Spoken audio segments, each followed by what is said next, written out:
It's something that I want to work on as a distributor, trying to just thinking about the best way to approach it and get these folks some education. I mean, I know that they're flooded with education because there's so many product companies out there, but Stylecraft really is making every effort to market to the stylists as well as the barbers. And we only see the barber side, you know, but I wonder, I mean, if I spent a day just going to beauty salons, I'm curious as to how many I could, you know, get to upgrade their equipment with the promise of a class. Well, I don't think that they see the value in good clipper equipment. They don't. Because they don't have to use it on a daily basis. And they don't know how, you know, in some cases, God forgive me, they don't, not that they don't know how, but they're not up on the techniques that the barbers use. And I think there'd be a huge benefit there. Well, even if you know, you could take a class or a book out of the stylist book and learn all the shear cutting, as well as your barber taking the short hair clipper cutting, I think that we could benefit greatly, especially because men's hairstyling is a lot going more into that medium length, or you know, a lot of 90s styles coming back, mullets, for lack of better words, those, you know, the curtain bangs. Right. You know, it's a lot of retrograde stuff coming around now, which is funny because, you know, I was born in the 90s, so it's kind of funny like seeing it come back now. But essentially, it's just constant innovation. So, you know, I think that as a professional, you should just start to prepare yourself, especially tool-wise, with all the new stuff coming out, because chances are you'll be pleasantly surprised with how upgraded and innovative things are. Right, right. What about styling products now? I see some Tip Top, you know, on your station. I see some Elegance. I see a little bit of everything. I know you're a Johnny B guy from way back.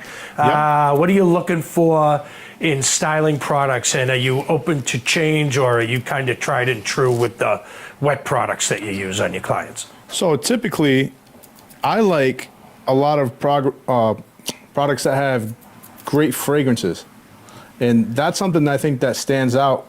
For gels, I really like the Johnny B stuff just because of the fragrance and its hold. For pomades, I prefer the Tip Top.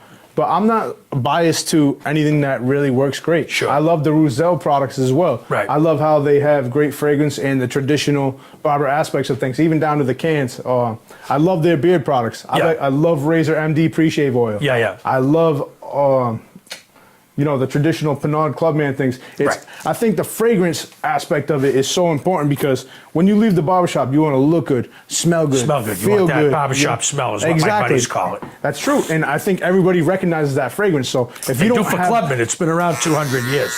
well, hey, there's a reason it works great, right? Yeah, very, very hard to knock those green bottles and that Clubman aftershave off the shelf. I'll tell you, it seems like lately aftershave has been such a big thing, and there are so many companies coming with aftershave, and they all smell great, and pretty much they all sell.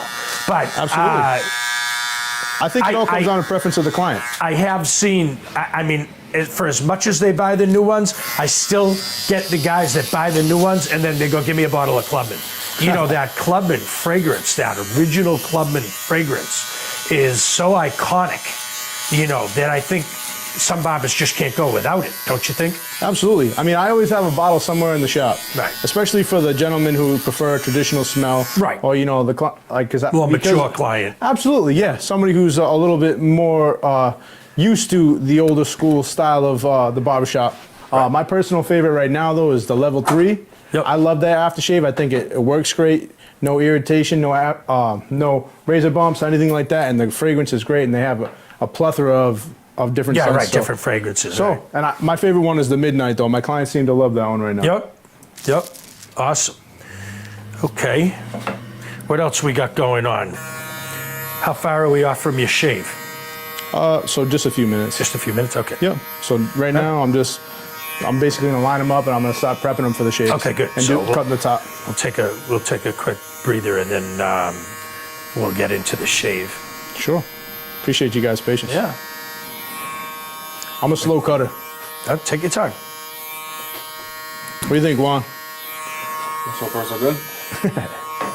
Not bad for my first time, huh?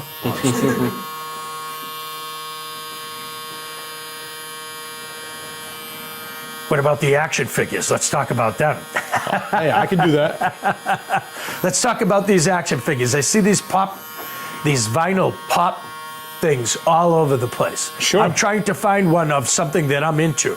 Sure. Now I'm looking at these Dragon Balls, Super Saiyan, Goku. What is this all about? Tell me what this is all about. So 'Cause, I missed this whole thing. I believe that even as a barber, you should have your individualism. Yep.